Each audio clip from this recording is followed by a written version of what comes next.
નમો સીતાણમ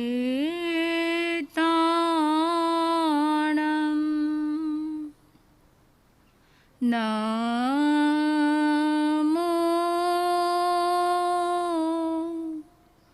આયર્યાણમ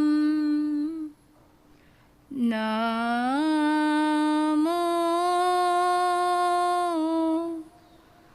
ઉવાઝાયાણમ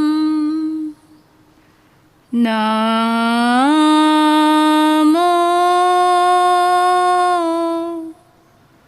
લોએ સૌવ સાહુણમ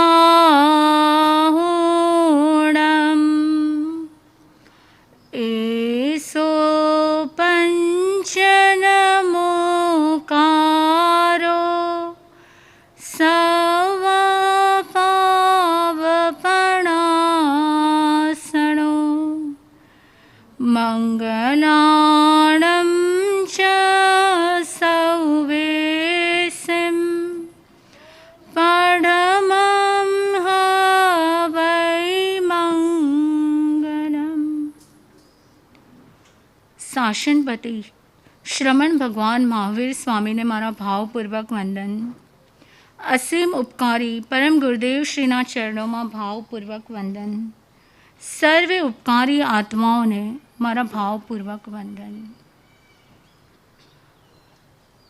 દેવાનો પ્રિયો, જેમ રોજ આપણે એક એક ભાવોને એક એક શબ્દોને સમજીને શું કરી રહ્યા છે, સાધનાના ક્ષેત્રમાં આગળ વધી રહ્યા છીએ.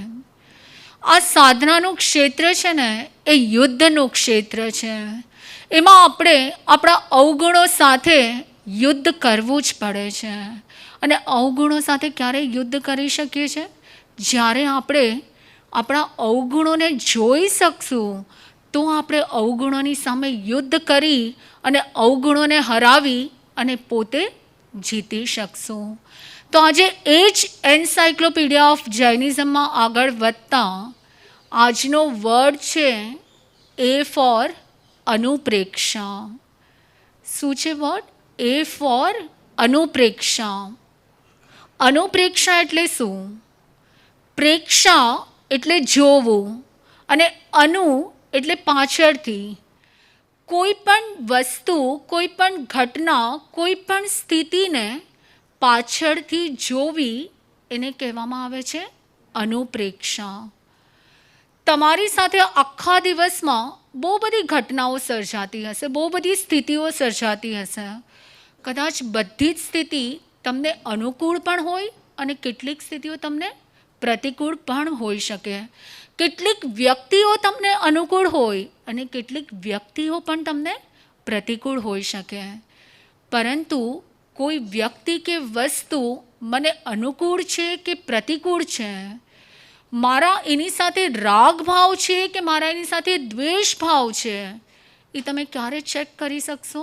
જ્યારે તમે અનુપ્રેક્ષા કરતા હશો.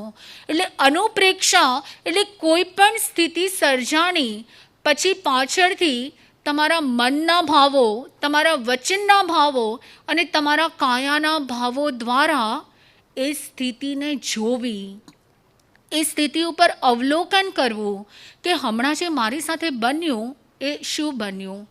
એક્ઝામ્પલ, તમે કદાચ ઘરમાં દીદી કુક કરો છો અને તમે સવારથી સાંજ બહુ જ મહેનત કરી, તમે બધાના માટે બધાને સેટિસ્ફેક્શન થાય, બધાને સારું જમવા મળે અને તમે લોકો એટલી બધી સવારથી ઉઠીને સાંજ સુધી મહેનત કરતા હો અને સાંજે તમે છેલ્લે બધાને ડિનર કે બધાને ચોવિહાર કરાવી દો ને, પછી તમારા મનમાં એમ થાય કોઈક તો મારી કદર કરશે, કોઈક તો મને એટલું તો કહેશે કે તમે આખા દિવસમાં બહુ મહેનત કરી અને તમે અમારા લોકો માટે થઈને આટલું બધું કર્યું. આવા ક્યારેક તો તમારા અંદરમાં ભાવ થતા હશે કે નહીં થતા હોય, કરેક્ટ? પણ જો એ જ સમયે સામેવાળા તમને નહીં કહે તો તમને શું થશે? તો શું થશે? તમને શું થશે? તમને અંદરમાં ક્યાંક ફીલ થશે, ક્યાંક તમને અંદરમાં દ્વેષ ભાવ પણ આવશે, ક્યાંક તમને એમ આવશે કે મારી કોઈ કદર નથી કરી રહ્યા. તો અનુપ્રેક્ષા એટલે શું? તમે જે સ્થિતિ સર્જાણીને તમારી સાથે, જે તમારા અંદરના ભાવો થયા, એ ભાવોને ચેક કરવું, એને કહેવામાં આવે છે અનુપ્રેક્ષા. તમે આખી સ્થિતિ કમ્પ્લીટ થઈને પછી તમે તમારા જ આત્માનું અવલોકન કરો છો કે મને શું શું ભાવ થયા હતા, મને કોના માટે શું ભાવ થયા. અને કદાચ જો કોઈ તમારી કદર કરી પણ લીધી ને, તો બની શકે છે તો તમને કદર કર્યાનો પણ તમારા અંદરમાં અહંકાર આવી જાય કે જોયું, એણે મારી કેટલી બધી કદર કરી, એણે મારા માટે કેટલું બધું વિચાર્યું, એટલે હું તો કેટલું સારું બનાવું છું, હું તો કેટલું મહેનત કરું છું, સવારથી સાંજ સુધી એ લોકોની પાછળ જ મારી આખી લાઈફનો ભોગ આપી દઉં છું. તો શું થયું? ક્યાંક ને ક્યાંક તમારી અંદરમાં અહમ પણ આવ્યો. કોઈ પણ ભાવ આવે છે, રાગ ભાવ આવે છે, દ્વેષ ભાવ આવે છે, કપટના ભાવ આવે છે, ઈર્ષાના ભાવ આવે છે, વિકારના ભાવ આવે છે, કે કોઈ પણ ભાવ આવે છે, એ ભાવને ચેક કરવું, એને શું કહેવામાં આવે છે? અનુપ્રેક્ષા. પણ ક્યારે કરી શકશો તમે ચેક? જ્યારે તમે કોઈ પણ સ્થિતિ પછી તમારા આત્માનું નિરીક્ષણ કરશો ને, ત્યારે તમે આ વસ્તુ કરી શકશો. બની શકે કે તમે બધાને છે ને એમ પણ કહી શકો, તમે કોઈ પણ તમારી સાથે ઘટના બને ને એની નેગેટિવિટી પણ તમે સ્પ્રેડ કરી શકો, ને તમે કોઈ પણ ઘટનાની તમારી અંદરમાં પોઝિટિવિટી પણ સ્પ્રેડ કરી શકો. જો તમે નિરીક્ષણ કરતા હશો ને પોતાના આત્માનું, તો તમે નિરીક્ષણ કરતાં કરતાં પોઝિટિવિટી સ્પ્રેડ કરશો. અને જો તમે નિરીક્ષણ નહીં કરતા હો ને, તો તમે શું સ્પ્રેડ કરશો? નેગેટિવિટી સ્પ્રેડ કરશો. પણ આપણે અનુપ્રેક્ષા કેમ કરવી જોવે? અને અનુપ્રેક્ષાની પ્રોસેસ શું હોય છે? તમારી ડિશમાં કોઈ તમારું શાક આવ્યું, તમે શાક લીધું ભોજન કરતી વખતે, તમને શું લાગે છે તમારું એ શાક ડિરેક્ટલી તમે તમારા મોઢામાં જ મૂકો છો, કે મોઢાની પહેલાં પણ એને કોઈ જમતું હોય છે, કોઈ ખાતું હોય છે? જેવું તમારી ડિશમાં કોઈ શાક આવ્યું ને, તો સૌથી પહેલાં એને ગ્રહણ છે ને તમારી આંખ જમી લેતું હોય છે. આંખ જમશે ને એના પછી તમારું મન એ શાકને જમી લેતું હોય છે. મન જમશે ને એના પછી જીભ એ શાકને જમતું હોય છે. અને જ્યારે જીભ જમે ને ત્યારે એ નક્કી કરતું હોય કે જે મન અને આંખે નક્કી કર્યું હતું ને કે આ શાક બહુ ટેસ્ટી હશે, આ બહુ સારું હશે, આ એવું છે કે નથી, હું જે ભોગવી રહ્યો છું, હું જે ખાઈ રહ્યો છું, એ જેવું મારા મને અને મારી આંખે નક્કી કર્યું હતું એવું જ છે કે એના કરતાં અલગ છે. શું નક્કી થશે? પણ આ થશે ક્યારે? તમે જો અનુપ્રેક્ષા કરતા હશો તો. ભગવાને કીધું છે કે ધર્મનો આરાધક એ જ હોય જે અનુપ્રેક્ષા કરતો હોય. જે અનુપ્રેક્ષા ન કરતો હોય ને, એ ધર્મ આરાધનામાં બહુ આગળ ન વધી શકે. અને જેમ જેમ તમે એ શાકની અનુપ્રેક્ષા કરશો ને, તો તમને ખબર પડશે કે તમારું શરીર પણ જળ છે, અને સામે જે પદાર્થ છે ને એ પણ જળ છે. એક જળ બીજા જળને ભોગવી રહ્યો છે, હું આ પદાર્થને ભોગવી રહ્યો નથી. શું થઈ રહ્યું છે? એક જળને ભોગવી રહ્યો છે, પણ હું આ પદાર્થ ભોગવી રહ્યો નથી. પણ ક્યારે થયું? જ્યારે તમે સતત અને સતત તમારી સેલ્ફની સાથે વાત કરતા હશો, તમે તમારી સેલ્ફની સાથે રહેતા હશો. અને અનુપ્રેક્ષા કરવાથી થશે શું? અનુપ્રેક્ષા કરવાથી જે તમારા દીર્ઘકાલીન કર્મો છે ને, એ અલ્પકાલીન બની જશે. એટલે સપોઝ તમારા કોઈક કર્મો એવા છે કે જે તમારે 5 years સુધી ભોગવવાના છે. તમે કર્મ તો બાંધી લીધા, પણ હવે 5 વર્ષ સુધી તમારે કર્મ ભોગવવાના છે. પણ જો તમે અનુપ્રેક્ષા કરશો, તો જે તમારી આખી કર્મની ચેઇન છે ને, એ ચેઇનને શું મળી જશે? બ્રેક મળી જશે. એટલે જે કર્મો તમારે 5 years સુધી ભોગવવાના હતા, એ તમારે માત્ર 1 year સુધીના જ ભોગવવાના આવશે. એનાથી પણ વધારે જે તમારી કર્મોની ઇન્ટેન્સિટી હશે ને, એ તમારી બહુ ઓછી થઈ જશે. જેમ કે તમે જે કર્મ બંધ કર્યું, તો તમે એટલા બધા કર્મ બાંધ્યા હતા કે કદાચ તમારું એક્સિડન્ટ થઈ જાય ને, એ રીતે તમારે કર્મ ભોગવવાના હતા. પરંતુ તમે અનુપ્રેક્ષા કરીને તમારી લાઈન ચેઇન હતી કર્મની, એને બ્રેક આપીને તમારી કર્મ ખાલી તમારું પગ મચકોડાઈ જાય કે કંઈક નાનકડું થઈ જાય ને, એટલા જ તમારે ભોગવવા પડશે. અને આજ સુધી આપણે લોકો એમ માનતા આવ્યા છીએ કે અશાંતા હું જ્યારે બીજાને આપું છું ને ત્યારે જ મને આવે છે. અત્યાર સુધીની આપણી બિલીફ શું છે કે અશાંતા તમે બીજાને આપો એટલે તમને અશાંતા આવતી હોય છે, કરેક્ટ? પણ જે વ્યક્તિ અનુપ્રેક્ષા કરતો હોય, જે વ્યક્તિ અનુપ્રેક્ષાનો સાધક હોય ને, એને અશાંતા વેદનીય કર્મ બંધાતા નથી, અથવા બંધાય તો બહુ જ ઓછા બંધાય છે. કારણ કે પોતે પોતાના આત્માનું નિરીક્ષણ કરતાં કરતાં પોતે બીજાના આત્માને શું હર્ટ થયું ને એનો સતત અને સતત વિચાર કરે છે. અને વિચાર કરતાં કરતાં પોતે પોતાના આત્મા થકી બીજાને અશાંતા ઓછી બાંધે છે. એટલે અનુપ્રેક્ષા કરનાર વ્યક્તિને અશાંતા વેદનીય કર્મનો બંધ બહુ ઓછો થાય છે. તો શું કરવું જોઈએ? તમારે તમારા રૂટીન સ્કેડ્યુલમાં રોજ રાત્રે 5 મિનિટ્સ તમે અનુપ્રેક્ષા માટે સમય કાઢો. આખા દિવસમાં શું થયું છે, ક્યાં તમારાથી કોઈને હર્ટ થઈ ગયું, ક્યાં તમે કોઈનાથી હર્ટ થઈ ગયા, ક્યાં રાગ થઈ ગયો, ક્યાં દ્વેષ થઈ ગયો, ક્યાં મારાથી ઈર્ષા થઈ ગઈ. 5 મિનિટ જો તમે અનુપ્રેક્ષા કરશો તો તમે તમારી સેલ્ફને અવલોકન કરી અને તમે ઘણા બધા કર્મોના, કદાચ આજે તમારાથી બહુ બધું થઈ ગયું, કાલે પણ થશે, પણ રોજ અનુપ્રેક્ષા કરતા જશો ને તો એક દિવસ તો આવશે કે ના, હવે મારે આ સ્થિતિ સાથે અટેચ નથી થવું, હવે મારે શું થવું છે, આનાથી મારે દૂર થઈ જવું છે.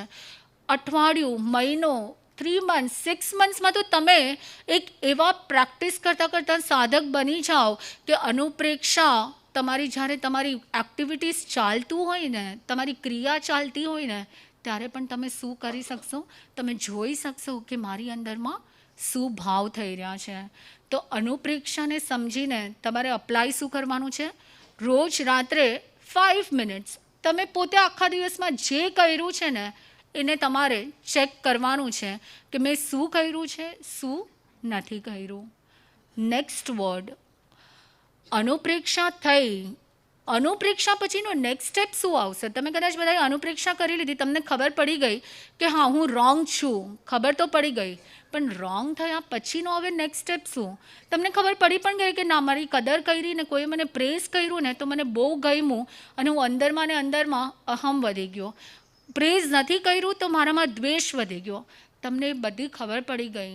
તો હવે નેક્સ્ટ સ્ટેપ છે એ ફોર અનુબંધ. શું વર્ડ આવે છે? એ ફોર અનુબંધ. અનુબંધ એટલે શું? અનુબંધ એટલે શું?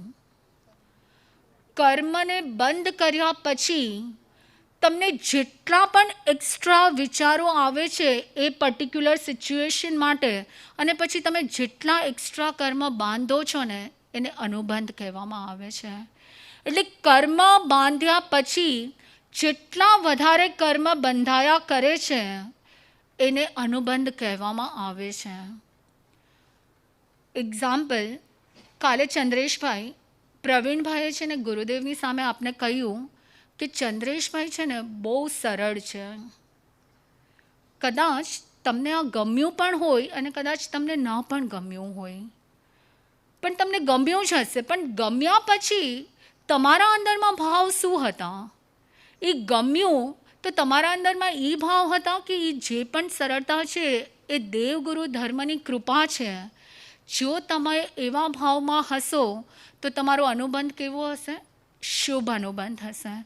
પરંતુ તમે જો એવા ભાવમાં છો કે હા એ તો મારો એવો નેચર જ છે, એ તો હું પહેલાંથી જ આવો છું, તમે જ તમારા નેચર ઉપર જો ઈગો કરતા હશો તો તમારો અનુબંધ કેવો થશે? તમારો અનુબંધ પણ અશુભ થશે. અને પછી એ અશુભ અનુબંધ, કદાચ તમારા કર્મબંધ તો ઓછા હતા, પણ અશુભ અનુબંધના કારણે શું થયું? તમારા કર્મો વધી જાય છે. જેમ કે કિંજલ દીદી, તમારા ઘરમાં એવું થાય કે તમે ક્યાંક છે ને કોઈક સોશિયલ ઇવેન્ટમાં ગયા છો અને તમે ત્યાં ગયા, તમે કોઈ એક ફૂડ આઇટમ ત્યાંની વાપરી અને તમે એ વાપરીને એ તમે ફર્સ્ટ ટાઈમ લાઈફમાં વાપરી હતી, તમે ક્યારેય એ ફૂડને લીધું જ ન હતું, પણ તમને એ વાપર્યા પછી છે ને તમને બહુ જ ભાવ્યું, તમને એટલું બધું ભાવ્યું ને કે તમે ત્યાંથી દૂર આવી તમારા ફેમિલીના 10 લોકો જેણે હજી ફૂડ વાપર્યું ન હતું ને, તમે એને કીધું કે જો આજે આ આઇટમ છે ને નવી છે, મેં પણ પહેલી વાર વાપરી છે, તમે લોકો પણ એ ફૂડની આઇટમને લેજો, વાપરવા જેવી છે, બહુ સારી છે. એટલે એ 10 જણે વાપર્યું. એના પછી તમે ઘરે ગયા, ઘરે જઈને જે લોકો આ ઇવેન્ટમાં નહોતા આવ્યા ને, તમે એને પણ કીધું આજે તો મેં એક એવું ફૂડ વાપર્યું ને કે જે ક્યારેય વાપર્યું જ ન હતું, પહેલી વાર વાપર્યું પણ એટલું બધું ભાવ્યું ને, બહુ સારું હતું, વાપરવા જેવું છે, હું તમને નેક્સ્ટ ટાઈમ આવું વપરાવીશ. તમે રાત્રે સૂવા ગયા ને ત્યારે પણ તમે એક વ્યક્તિને આ વાત કરીને સૂતા. એટલું જ નહીં, 6 મહિના ને 1 વર્ષ થઈ ગયું ને, તમારે ત્યાં હવે કોઈ ઇવેન્ટ આવવાનો હતો ને ત્યારે તમે જણાવો છો તમારા ફેમિલી મેમ્બર્સને, ઓલા દિવસે જે આઇટમ વાપરી હતી ને એ આપણે ત્યાં પણ આજે રાખજો ને, તો બધાને છે ને ભાવશે, કારણ કે એ મને પણ ભાવી હતી. થયું શું? તમે તો એ ફૂડ આઇટમ વાપરી અને તમારું કર્મ બંધ કરી લીધેલું હતું, તમે તો એ જીવોની હિંસા કરી અને એને વાપરી લીધેલું હતું. પણ હવે જ શું થયું? અનુબંધ શું થઈ ગયો? તમે ઓલા 10 જણને પણ એ વસ્તુ વાપરવાની અનુમોદના કરી, એટલે એ 10 જણે પણ વાપરી, એ લોકો તો કદાચ વાપરવા જવાના પણ ન હતા, પણ તમારા કહેવાથી એ લોકો વાપરવા ગયા, એટલે એ લોકોએ પણ હિંસા કરી. તમે ઘરે જઈને બીજાને પ્રેરણા આપી, રાત્રે પ્રેરણા આપી, ને એટલું જ નહીં, 1 વર્ષ પછી પણ તમને એ વસ્તુ તમારા માઇન્ડમાં હતી કે આ ફૂડ આવું ભાવ્યું હતું અને આટલું હતું, એટલે તમારું એ ફૂડ માટેનું અટેચમેન્ટ કેટલું હશે, એ ફૂડ માટેનો રાગ ભાવ કેટલો હશે. તો થયું શું કે તમે જ્યારે એ ફૂડ આઇટમ વાપરીને ત્યારે કદાચ તમારા કર્મો 100 જ હતા, પણ જેવું તમે આ બધાને કહેતા તમને યાદ રહ્યું, તમારા અંદરમાં એ રજિસ્ટર થઈ ગયું, તમારા અંદરમાં એ ટેસ્ટ એટલો બધો વયો ગયો ને કે 1 વર્ષ સુધી પણ તમને યાદ રહે છે.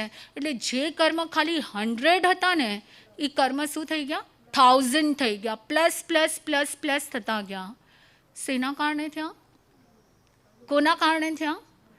તમે બધાને પ્રેરણા આપી અને તમારો અનુબંધ આનાથી વધ્યો કે ઘટ્યો?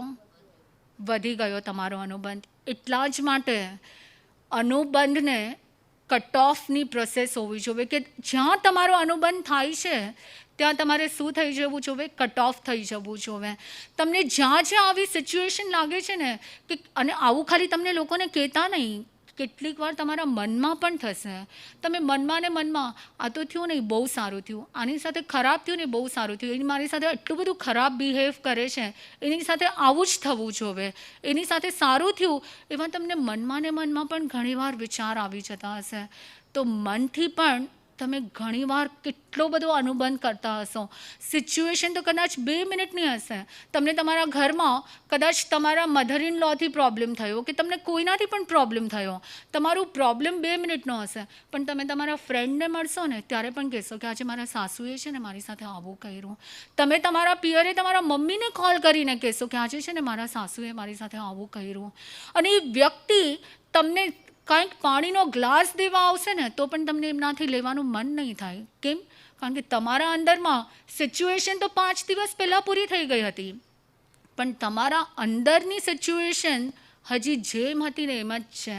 તમારા મનમાં એ વ્યક્તિ માટે જેવા ભાવ હતા ને એવા જ છે. તો આ થશે ક્યારે?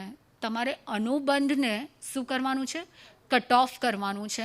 તમે જે પણ સિચ્યુએશન થઈ ગઈ ને એમાંથી બહાર આવી જાઓ, થઈ ગયું, સોરી, મિચ્છામી દુક્કડમ, હવે મારે એ સિચ્યુએશન સાથે વધારે કનેક્ટ નથી થવું. એટલીસ્ટ મારે એટલો તો કંટ્રોલ મારા ઉપર કરવો જ છે કે જે બન્યું છે ને એના ઉપર વધારે ને વધારે વિચાર કરીને મારે મારા કર્મબંધને વધારવા નથી. થઈ ગયું તો થઈ ગયું, હશે એવા મારા પણ કર્મો હશે તો થયું. એ બસ તમે થઈ ગયું, હશે, ભલે થયું, મારા કર્મોના કારણે થયું.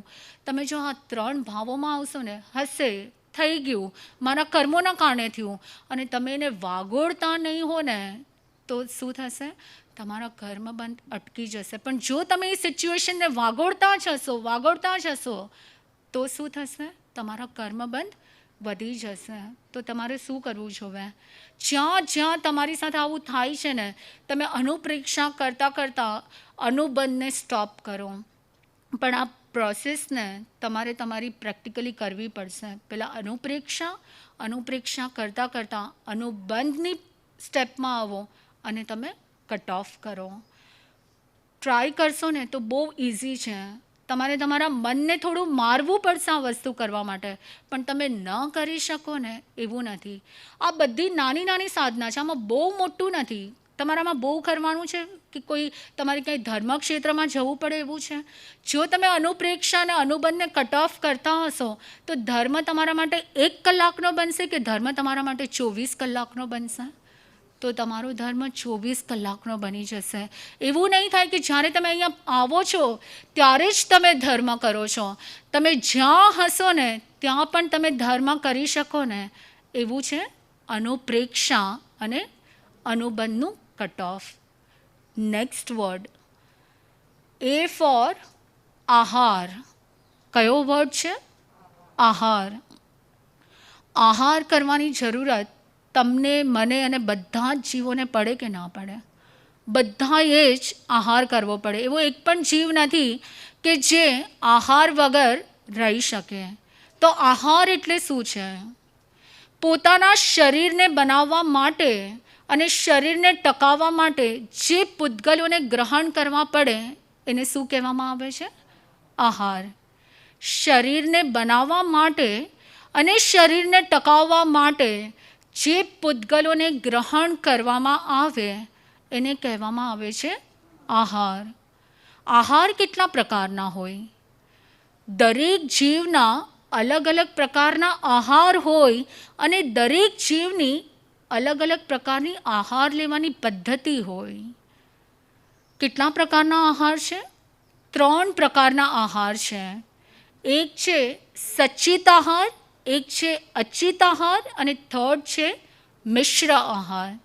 સચિત આહાર એટલે શું?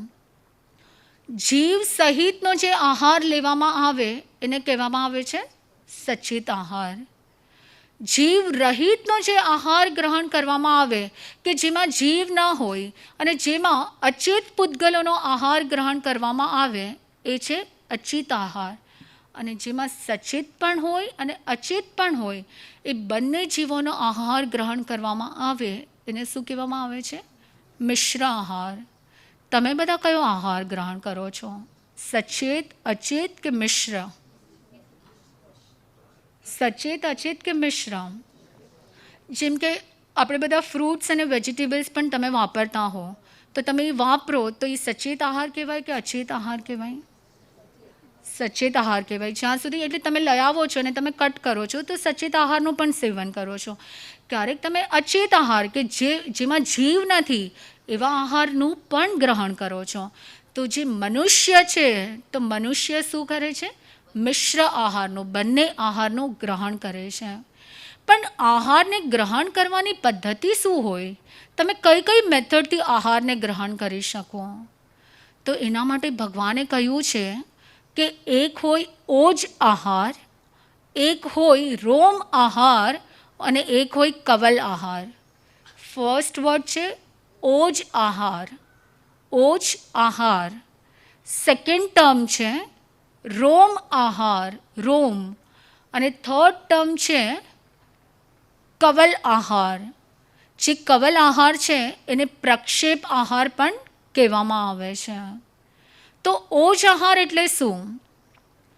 જ્યારે પણ કોઈ પણ જીવ એક ગતિમાંથી મૃત્યુ પામે, જેમ કે અહીંયાથી મૃત્યુ પામ્યો અને એ જ્યાં જશે ત્યાં ઉત્પત્તિનો ફર્સ્ટ સમય, એનો જ્યાં પણ બોર્ન થયો, જ્યાં પણ એનો બર્થ થયો, ત્યાં એનું જ્યાં પણ એ ઉત્પન્ન થયા એના ફર્સ્ટ સમયે એ જે પણ આહાર ગ્રહણ કરે છે ને એ આહારને શું કહેવામાં આવે છે?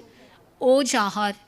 દરેક જીવને ઓજ આહાર કરવો જ પડે છે. પછી એ નારકીનો જીવ હોય, દેવલોકનો જીવ હોય, તિર્યંશનો જીવ હોય કે મનુષ્યનો જીવ હોય, દરેક જીવ ઓજ આહાર કરે છે. કારણ કે દરેક જીવને પોતાનું શરીર આહાર થકી બનાવવું પડે છે. એટલે હર એક જીવ એક ગતિમાંથી બીજી ગતિમાં જાય તો એ ઉત્પત્તિના ફર્સ્ટ સમયે જે આહારને ગ્રહણ કરે એને શું કહેવામાં આવે છે? ઓજ આહાર. સેકન્ડ આહાર છે રોમ આહાર. રોમ આહાર એટલે શું? રોમ આહાર એટલે તમારા રોમ કે રૂવાટા દ્વારા જે આહારને ગ્રહણ કરવામાં આવે એને રોમ આહાર કહેવામાં આવે છે. તમને બધાને શું લાગે છે, તમે બધા રોમ આહાર કરતા હશો કે નહીં કરતા હો? કેટલાને લાગે છે કરતા હશો? તમને લાગે છે નથી કરતા? રોમ આહાર મનુષ્ય પણ કરે. તમે કેટલી વાર મનુષ્ય છે એ ઓજ આહાર, રોમ આહાર અને કવલ આહાર ત્રણેયને શું કરે છે? ગ્રહણ કરે છે. તમે ક્યાંક પણ બહાર જાઓ તો તમે જુઓ ઠંડી હવાના કારણે એ જે બધા પૂતગલો હશે એ તમારી અંદરમાં ગ્રહણ થઈ જતા હશે કે નહીં થઈ જતા હોય? થઈ જતા હશે. એટલે તમે ક્યારેક પાણી ન પણ પીવો તો પણ તમારી પ્યાસ શું થતી હોય છે? ઠંડકમાં તમને એટલી બધી, તમે ઘણીવાર બોલતા હો છો ઠંડક છે ને એટલે વધારે પાણીની તરસ નથી લાગતી. તો તમને તરસ લાગતી કેમ નથી? કદાચ તમે મોઢેથી પાણી નથી પીતા, પરંતુ તમારા રૂવાટા અને તમારા રોમ શું કરે છે? એ પાણીનું ગ્રહણ કરી લેતા હોય છે. ઠંડકના કારણે ક્યાંક ને ક્યાંક તો તમને તરસ નથી લાગતી. મનુષ્ય રોમ આહાર, કવલ આહાર અને ઓજ આહાર ત્રણેયને ગ્રહણ કરે છે. નારકીઓ શું ગ્રહણ કરે? નારકીઓ હંમેશા રોમ આહાર ગ્રહણ કરે. અને દેવતાઓ કયો આહાર ગ્રહણ કરે? દેવતાઓનો આહાર શું હોય? દેવતાઓ મનુષ્યની જેમ કવલ આહાર કરી શકે કે ન કરી શકે? જેમ કોઈ પણ તમે લોકો અત્યારે મુખથી લ્યો છો તો દેવતાઓ એવું કરી શકે કે ન કરી શકે? તો દેવતાઓ મનોભક્ષી હોય છે. એનો મતલબ શું થયો? કે દેવતાઓને જ્યારે પણ એના મનમાં ઈચ્છા થાય ને કે હું મન દ્વારા, એમને ઈચ્છા થાય કે મને આહાર ગ્રહણ કરવો છે, તો એ મન દ્વારા આહારને ગ્રહણ કરી શકે. એ વિચારે કે મને અત્યારે મારા મનને આહારની ઈચ્છા થઈ છે અને એ મન દ્વારા આહારના પૂતગલોને ગ્રહણ કરી લે. એટલે દેવતાઓ શું હોય છે? નથી એ લોકો કવલ આહાર લેતા કે નથી રોમ આહાર લેતા, પણ દેવતાઓ શું હોય છે? મનોભક્ષી હોય છે. એટલે તમે જ્યારે પણ કોઈ ઇન્જેક્શન કે આઈવી કે કાંઈ પણ તમારા બોડીમાં લ્યો છો એને તમે કયો આહાર કહેશો? રોમ આહાર, કવલ આહાર, ઓજ આહાર, મનોભક્ષી શું કહેશો? તમે આઈવી કે તમે કોઈ પણ વસ્તુ તમારા શરીરની અંદર લ્યો છો તો એને શું કહેશો? એને રોમ આહાર નહીં, એ પ્રક્ષેપ આહાર એટલે કે કવલ આહાર થશે. મેં તમને કીધું કે કવલ આહારને હજી એક વસ્તુ શું કહેવામાં આવે છે? પ્રક્ષેપ આહાર. કે તમારા શરીરની અંદર કોઈ પણ વસ્તુનો પ્રક્ષેપ કરવામાં આવે છે થ્રુ તમારા માઉથ કે થ્રુ તમારી સ્કિન, તો એને શું કહેવામાં આવે છે? કવલ આહાર કહેવામાં આવે છે. પરંતુ આપણા સૌનું લક્ષ્ય શું હોવું જોઈએ? આપણે દરેક આહાર લઈએ છીએ એ કોઈને કોઈ જીવને મારીને, કોઈને કોઈ જીવની હિંસા કરીને જ આહાર ગ્રહણ કરવામાં આવે છે. એટલે દરેક સાધકનું લક્ષ્ય એક જ હોય કે હું ક્યારે આ બધા આહારથી મુક્ત થઈ હું અનાહારક બનું. મને ક્યારે એવો દિવસ કે એવો અવસર આવે જ્યારે આ શરીરમાં કોઈ આહાર લેવાની જરૂર ન પડે અને હું આહારના કર્મોથી મુક્ત થઈ જાઉં. મારાથી જે હિંસા થાય છે હું એનાથી મુક્ત થઈ જાઉં. તો આજે આપણે કયા 3 વર્ડ શીખ્યા છે? ફર્સ્ટ વર્ડ હતો અનુપ્રેક્ષા, સેકન્ડ અનુબંધ અને થર્ડ આહાર. એટલે એ ઉપરથી એક જૈનિઝમમાં કેટલા બધા વર્ડ્સ છે. હજી તો અમે આપ લોકોને બહુ ઓછા વર્ડ્સ કીધા છે, પણ એ ઉપરથી હજી ને હજી વધારે આવા કેટલા બધા વર્ડ્સ આવશે જે સમજતા સમજતા તમે તમારી સાધનામાં પણ આગળ વધતા જશો.